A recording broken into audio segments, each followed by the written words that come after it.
nzambe penza abatela abakisa elebi nake koluka na mobali bapolisier bazokanga biso toyebi eloko te bakokanga biso réponse eza te.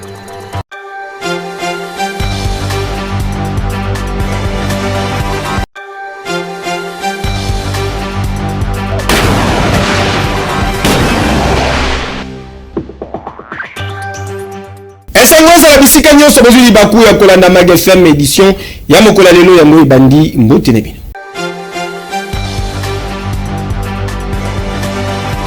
Na province ya Tanganyika, ba forces armées ya République démocratique du Congo bache maboko na ba déserteurs ba présumé infiltré pe ba présumé bandit na ville ya Kalemi ba détail ne les mots. À Kalemi, chef de la province du Tanganyika, les forces armées de la République démocratique du Congo ont procédé à une opération de traque des déserteurs, des infiltrés et des bandits urbains sur toute l'étendue de la province du Tanganyika. Pour certains des infiltrés, certains des déserteurs et certains des bandits urbains ont été acheminés à la prison centrale, notamment de Kalemi, en attente des poursuites judiciaires.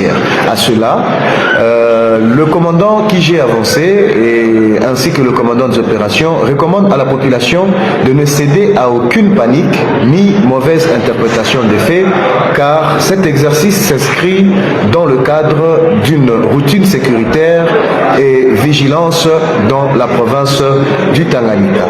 Et nous recommandons à la population de Kalemi Centre ainsi que les périphériques de pouvoir dénoncer toute personne.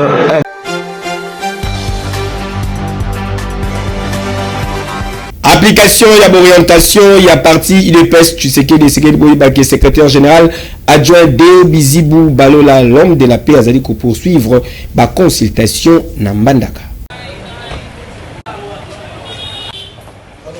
Na troisième jour, il y a mission officielle na Mbandaka, chef-lieu, il y a province, il y a Équateur, délégation, il y a IDPS Tshisekedi, Oyezali Kokumbama, na secrétaire général adjoint Deo Bizibou Balola, l'homme de la paix, et l'équipe étape moko décisive na mise en œuvre, il y a circulaire signé na secrétaire général, il y a parti Augustin Kabouya. Objectif ezali ya ko identifier sans complaisance ba obstacle ya ndenge na ndenge o ezali ko freiner application ya ba directive au sein ya fédération ya Mbandaka 1 na démarche moko ya boyo kipe ya dialogue délégation et yambaki ba composante moko na moko ya parti ba travaux et bandaki na comité fédéral pendant près de 4 heures ba échange ezalaki ya kafu ba responsable batalisaki ba difficulté interne pe ba divergence Esengeli boye ba kibango nyonso ba réaffirmaki ba engagement na bango na bomoko na kati ya parti na discipline pe na respect ya orientation ya directive nationale démontrant que IDPS Tshisekedi etikali véritable parti ya démocratie ba sectionnaire ba présentaki na tour na bango ba préoccupation na bango tout en formulant ba piste concrète pour na kokomisa ba fédération na bomoko pe ko renforcer fonctionnement ya ba structure de base na tour na bango ligue des femmes ba yokisaki pe mongongo na bango esika wapi ba militante ba plaidaki pour na cohésion bomoko pe fidélité na ba idéo ya UDPS Tshisekedi ainsi que la orientation, il y a haute autorité de référence, il y a parti très mobilisé, ligue de jeunes et exprimant qui peut ma préoccupation na bango face à une incompréhension observée au sein du comité fédéral déterminé pour nous préserver bomoko na parti ba jeune ba présentaki ba proposition na bango pe ba réaffirmer qui volonté na bango pour na ko défendre ba valeur ya UDPS Tshisekedi ba membre ya ACEP ainsi que oya commission ya égalité entre Mibali pe Basi basaluaki initiative oyo ya direction nationale pour na bango mission oyo ezali ko constituer réponse moko concrète na batante ya ba militant et sengeli boye bake longue séance de travail oyo ezali ko démontrer détermination ya délégation oyo kumbami na l'homme de la paix les secrétaires général adjoint Deo Bizibou Balola pour na ko restaurer ordre ko renforcer cohésion peut assurer application effective ya circulaire na fédération ya Mbandaka 1 Boyende ezalaka. Yekeyo président de la République élu démocratiquement Fati Béton, ligne rouge internationale.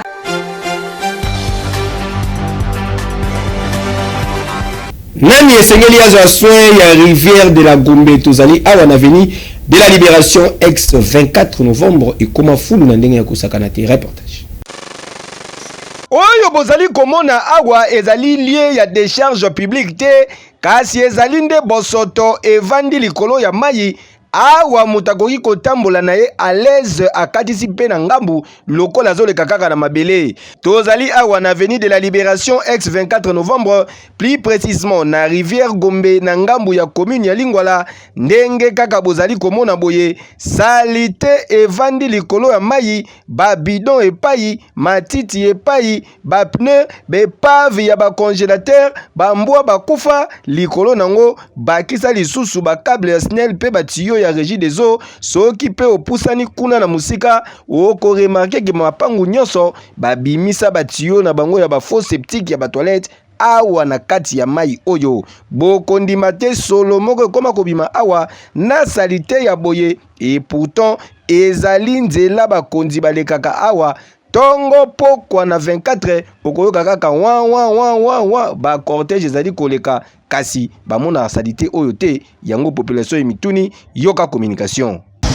Bon, par rapport à Bosoto, na ça la passe. Donc on a deux volets. Premier volet c'est par rapport à la responsabilité de la police. La police va aider la population pour que soit aider la population de la place pour localiser la saleté on a place à Boaka. Ça la passe que au Melimaï au Lebitabe comme on la place au Boaka ngo ça même sur 100 mètres. Au salem sur 50 mètres, 2 mètres, aussi mbele on maboko mais on place au Boaka ngo zate. Mais les à caniveau et comment le la place comment Boaka Bosoto au leto le place à poubelle. Tambola na bombe au moins la place nini au pena que ça peut to Boaka ba poubelle ba c'était na biso. Parce que on a ba contribution sur population au lelo on a aussi ici au Boaka ngo. Tandis que mon contact a roulé na kata moto ka c'était zate, ana kata bureau ne c'était zate, mais biso za libanda via salité des autres produits aux awangungi. Si on a minute sur ton Apollo ya na mopepe via salité. C'est que Apollo les a pour moi la Sony so mon de Apollo pourquoi on t'a bomba naka. Pourquoi on t'a bomba naka ke na Apollo azoni ngatoa ba kwa ebike zelo ko maladi moko mutazo bomba ile na Apollo te ça veut dire zelo ko moi Sony. De via salité des produits à Apollo to sungana ba konzi ba pesa biso instruction. Na pesa tant que na maladie o to benga ngo corona. Tout le monde qui va conduire que mon ça t'a caché, tout le monde ça t'a caché. Mais pourquoi le lot c'est le lot quand on va le lot on est là au Kangaé et vous avez peine normalement tout pour sur le lot on est là mais va chercher les poubelles. Bon maillot le temps qui va congolais toujours le va faut qu'à seigneur. Donc ndenge za kana ndako okombola omba moko te. Donc tongo pourquoi nous okombola ndako. Donc mboka Congo eza mboka na biso. Tokombola kango tokosonya kango à tout moment. Donc etani bosonya mboka bobongisi botumbi tout ça bapaya bazoya à tout moment nyonso wana esalaka honneur ya mboka. Et puis tout nanga eza wapi? Eza na 24. Là tout le monde bazokota bazobima bakota na babuma l'entrée à Gombe.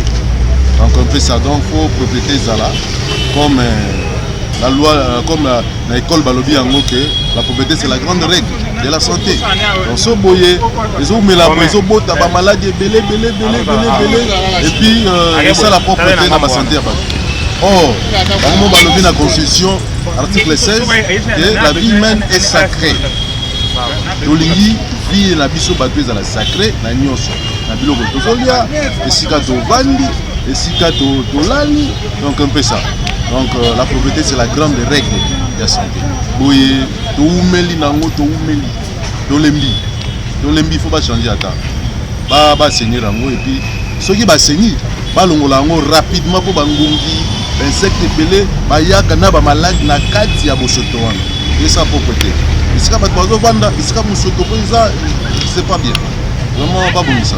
Papa gouverneur ya ville province ya Kinshasa oyo elekanaka awa oyebi yango te potangu mususu tomonaka ba réunion na ba bourgmestre nyonso ya ville ya Kinshasa bayaka kobetela yo masolo nini population emituni ata salongo ya pamba esala makati ya boye toloba te kokamwe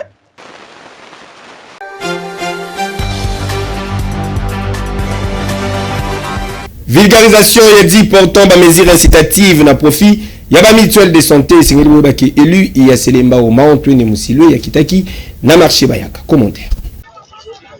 Ah oui, après élaboration, proposition, paix adoption, Nayango, na Assemblée provinciale ya Kinshasa, paix en attendant, promulgation, Nayango, na Mikolo Zalikoya, na gouverneur ya ville province ya Kinshasa, et Sengeli Boyebake, les députés sans frontières, élus ya Kinshasa, plus précisément, na circonscription ya Selembao, honorable Antoine Musilwe, affectueusement appelé, et ratakate, jamais rata, à Pasaki na vitesse supérieure place Sikoyo na vulgarisation ya Edi Naye portant ba mesures incitatives na profit ya ba mutuelle de santé lobi eleki asalaki mobange na descente na marché Bayaka na commune ya Ngiringiri esika wapi akendaki kosolola na baninga naye ba ancien collègue naye ba vendeur ya marché Bayaka pe population o yezalaka nzinga po na ko expliquer bango pe ko faire comprendre bango importance ya kozala membre ya mutuelle de santé Songolo Pakala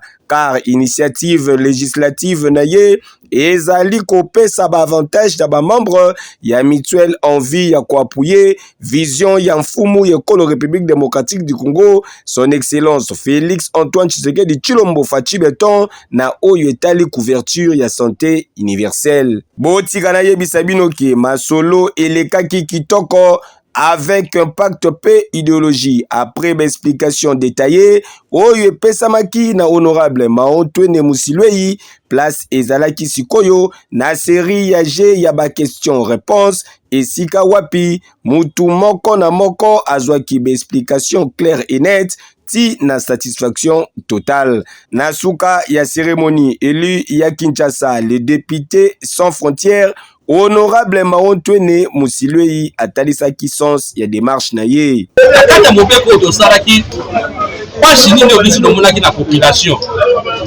oyo esali ke to sala mobeko to monaki bande ko bazo sangana ka to sala ba mutuelle de santé sima ko sala ba mutuelle de santé bazo zwa ba difficulté ebele difficulté ya liboso ezali bofuti ya mabe ya ba cotisation ya ba membre oyo esalaki ba mutuelle bakwa ko se retrouver te to ba conseiller biso ko réaliser biso na ba malamu te député mibale ezali ba impôt oyo l'état to ba condition l'état ba leko pesa na bango ko bazala mutuelle bien sima kozala mutuelle consulter afi na bango ezalaka kokoso mpona ba mutuelle ete monaki tomema solution toye nango na nzela mobeko eza nini eza kosenga na l'état afacilité ba mutuelle de santé bozwi ya mikanda tozala susu pasi te solution ya mibale ezali kosenga na l'état asubventionne ba mutuelle de santé c'est-à-dire kopesa moi mutuelle de santé moi aide financière ezala partielle ezala totale et puis à misato tosengi ba réduire bango ba impôt oyo tobengi déduction fiscale oyo ezalaki kokoso ya ba mutuelle oyo ezalaki koexiste et puis tozotiango comme projection ya ba mutuelle ekokota et toko remarqué après ba étude ba mutuelle ya Kinshasa ezalaka 30 à pamba devant 15 millions d'habitants au biso na Kinshasa 30 mutuelles ya pamba po esala mosala nini on a dit deux ans pour soutenir pour accompagner l'état pour une autorité na ye esika faisaki na ba hôpital santé ya biso ba kinwa ako sunga ba kinwa bazo ba santé bazo ba soya santé ya malamu mais na banzela ba cotisation mais na ba kumo réduit et puis l'état aya ko subventionner bango apesa quand même na ba mutuelle de santé wana moi subvention lisungi na mbongo soit partiel soit total pour biso ba kinwa to kufa lisusu te lokola bandeke to kufa lisusu te lokola dibwele moi épidémie mo eye pour importer biso po mutu azoyeba te na kobanda wapi na kosokisa wapi biso nyonso tokolanda biso tosangana ebele tosala ba mutuelle mobeko osi ebimi mobeko ya mutuelle ebimi eza mobeko ya liboso ebimi na Kinshasa bana ba mutuelle de santé ezalaka ya liboso ya yango donc tozozongisa autorité ya l'état a esika na ye bamituele bandeki kovivre informellement bozela arrêté bima ya gouverneur bacondition kopesa kuna bose conforme nango mpo bobénéficie na lisungi ya ville et surtout beaucoup plus na kati ya couverture santé universelle au chef de l'état asengi na bagouverneur baépargne 15% na makamitali santé donc na kati ya makamitali santé mutuelle de santé mpe ekuti na kati kuna na kati ya 15%. Voilà eloko oyo tokoyebisa bino si oyo tosali ya mokolo lelo. Ici ya konote ke élu ya Kinshasa honorable Maontwene Musilwei erataka te jamais erata akotambola ville province ya Kinshasa mobimba na objectif ya kovulgariser edi na ye afin que bakinois en général ba comprendre ba bien fondé ya kozala membre ya mutuelle de santé. Pourquoi pas qu'on crée afin ya ko bénéficier na couverture santé universelle ndenge elingi mokonzi ya mboka son excellence Félix Antoine Tshisekedi Tshilombo bakiselaka ye Fachi Béton. Ah oui, boyende izalaka. Eke yo.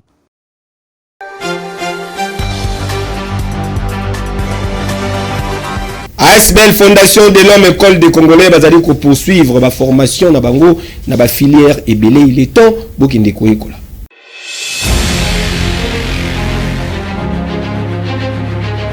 Ah oui, ozalaka na Congo Kinshasa yokelanga nanu eloko oyo. Olingaka ozala formé na ba domaine songolo pakala, ozalaka na souci ya kokoma patron na yo moko occasion yango yo.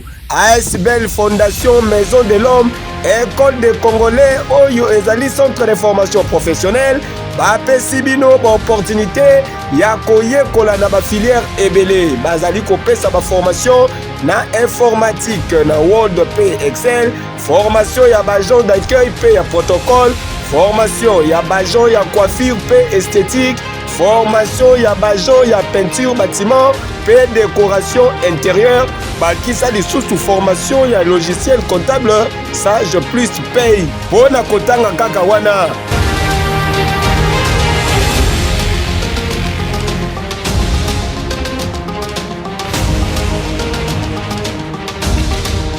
Oyo ezali occasion à ne pas manquer mwana mama ndeko mwasi ndeko mobali yebela yekola polelo oko malisusu utile na société car monde ezali ko évoluer.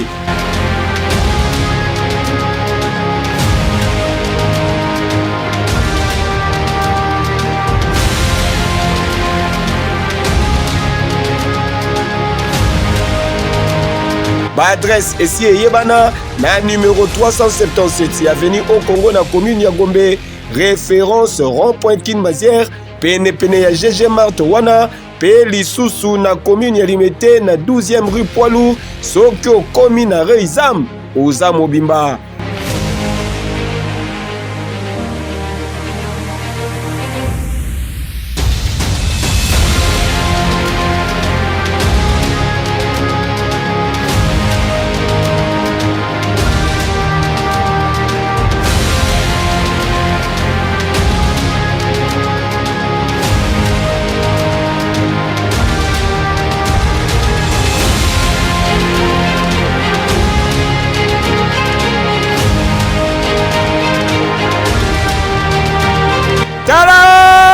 ASBL Fondation Maison de l'Homme École des Congolais ya mukolo oleki bango qui dit mieux. Que yo oui.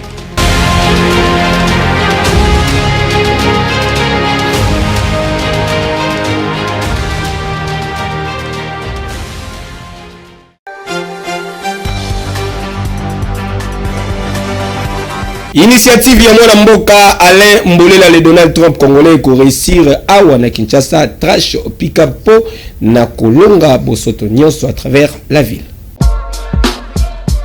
Kinshasa ozalaka na République démocratique du Congo yokelanga nanu eloko oyo kaka ndenge na yebisaka bino ke assainissement ya ville province ya Kinshasa eza na solution ndenge pe ezali kosalama solution yango eza se na kombo moko Trash Pickup. Trash Pickup SRL entreprise ya mwana mboka Alain Mbolela le Donald Trump congolais ezali na ba matériel ya solo pe ba personnel qualifié pona koasenir bandaku na bino, ba entreprise na bino, ba milliers nyonso bovandi pe pona évacuation ya ba déchets. Tout désormais ozalaka na ville province ya Kinshasa na kwa nyonso ozwami. Fini ba makambo ya kotimola mabulu na kati ya mapangu. Fini ba makambo ya kobwaka matiti na balabala. Esi la pona libela makambo ya kobelelaka matiti po tomoni biso nyonso makambo basali awa na Kinshasa. Non seulement ezali malamu te po na environnement na biso, ba santé na biso, kasi ezali pe kobebisa image ya mboka pe befort nyonso oyo bakonzi ya mboka bazali kofournir po na kozongisa Kinshasa na image dango ya kitoko Kin Label. Désormais, bo contacter Trash Pickup. Banoko ozala na entreprise ONG, centre de santé, atabino batu ya ba supermarché, ba particulier kuna na bandaku, eza possible pe okoma partenaire ya Trash Pickup. Tala! Na bakonzi ya mboka, gouverneur ya ville province ya Kinshasa, ministre provincial ya environnement, message ezali se moko, bo soutenir initiative ya mwana mboka Alain Bolela na entreprise na ye Trash Pickup po ezali ko s'inscrire toujours na logique ya programme ya Kinshasa ezobonga. Trash Pickup, suka na boule, suka na idéologie. Heke yo! Oui!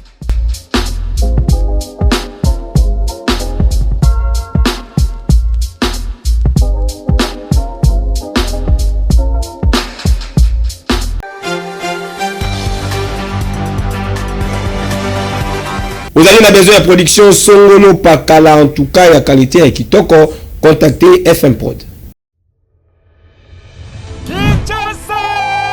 République démocratique du Congo, Congo Brazzaville, Tinangola, Boyo Kelangana nous eloko oyo. Fondation Malou à télévision FM TV, bazali offrir nabino ba service na bango ya qualité na ba prix moko hors concurrence. Ezala pona ba reportage, interview, tournage ya ba clip vidéo, ba production audiovisuelle, pe ba service ya ndenge na ndenge, grâce ya équipe ya ba professionnel passionné, pe na utilisation ya ba matos ya solo ya dernière génération.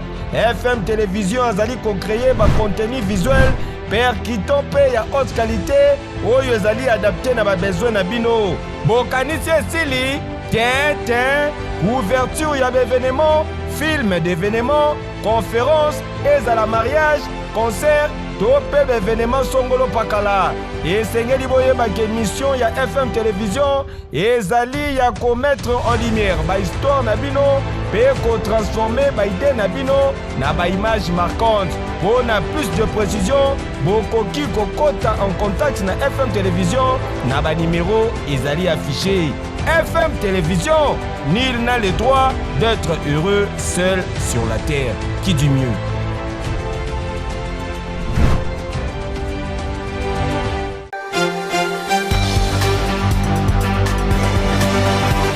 Botikato présenté ba sincère condoléances na général Israël Kantou, Bakou le commissaire provincial de la police nationale congolaise en charge ya ville province ya Kinshasa oyo bungisi madame Colette Mbadila Mponda Bakou azali molongani na yetu kozongela bino avec force pe ba détail une édition ezali koya.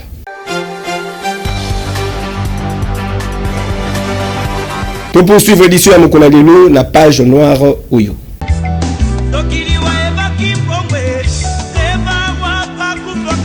Bafami Bokungu, Bafami Edobe, Bazali na mawa ya koyebisa na bandeko baninga pe bayeba na bango, sango ya liwa ya mère, sœur pe mwana na bango, na kombo ya Samira Luya Bokungu, na yango libota ebongisi programme ya matanga boye. Veillée mortuaire et Kosalama mokolo ya jeudi 16 juillet 2026 na chapiteau ya Sacré-Cœur na commune ya Gombe à partir déjà ya ngonga ya 18h. Mokolo ya vendredi 17 juillet 2026 levé du corps na morgue ya clinique quinoise à partir ya 8h juste après la cérémonie oyezali prévu na ngonga ya 10h30 de départ et Kosalama pour l'enterrement na cimetière ya Gombe. Na 13h retour pour la bain de consolation na chapiteau ya Sacré-Cœur pe na 15h mot de remerciement ya famille pe clôture communiqué oyo epesami mpona baye nyonso bayebaki Madame Samira Luya Bokungu. Tika ete molimo na ye epema na kimia.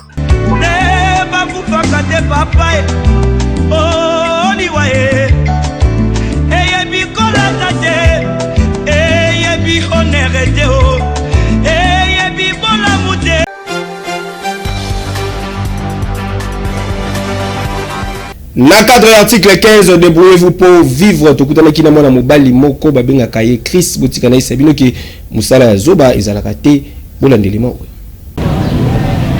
Ndenge bozali komona mwana mobali avandi na mabele boye ezali po aboya na ye kisopeka veut dire sombela ngai pesa ngai kabela ngai. Babenga kaye Chris awa na matonge na commune ya Kalamu. Yé na cadre article 15, débrouillez-vous pour vivre kala ingangu kala technique asalaka ebateli matuka ba maman oyo basalaka makusa bayebi yango bien pour permettre que makala ekitano kite makala ekota muke na kati ya lituka po ekangaka moto des fois te na ndenge ya kusakana te banda mwa muke utika net ni na combien 500 francs 500 francs, c'était comme un peu.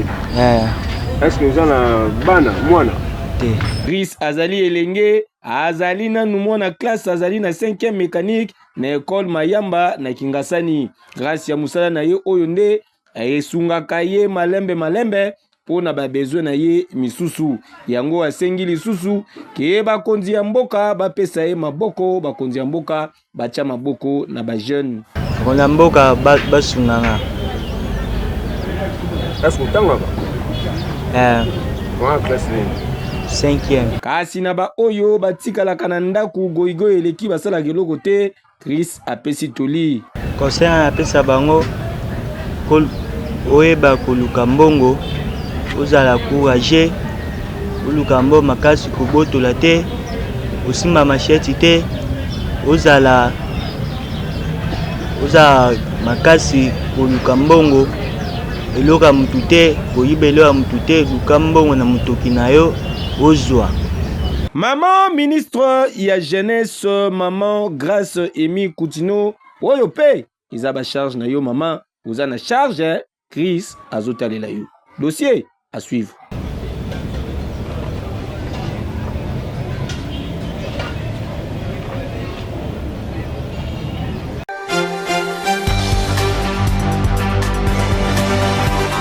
Magafem ya mokola lelo komi na suka, merci pour la confiance et fidélité ba page rose.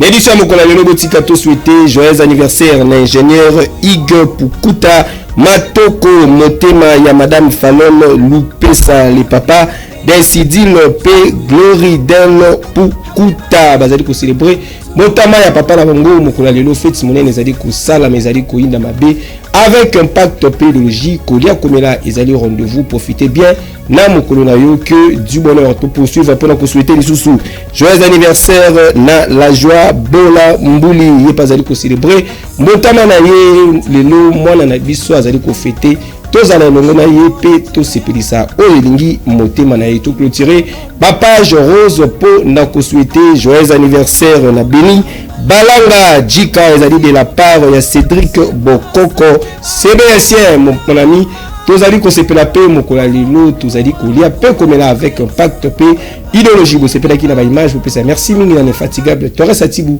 azala ki na sima ya caméra régie finale sima maki na directeur technique Kelomouya Bama taba ki taba baluka na mabele fils Mani Boyka machine na préférable Zambe penza abatela bakisalebi nake koluka na mobali ba policier bazokanga biso toyebi eloko te bakanga biso réponse eza te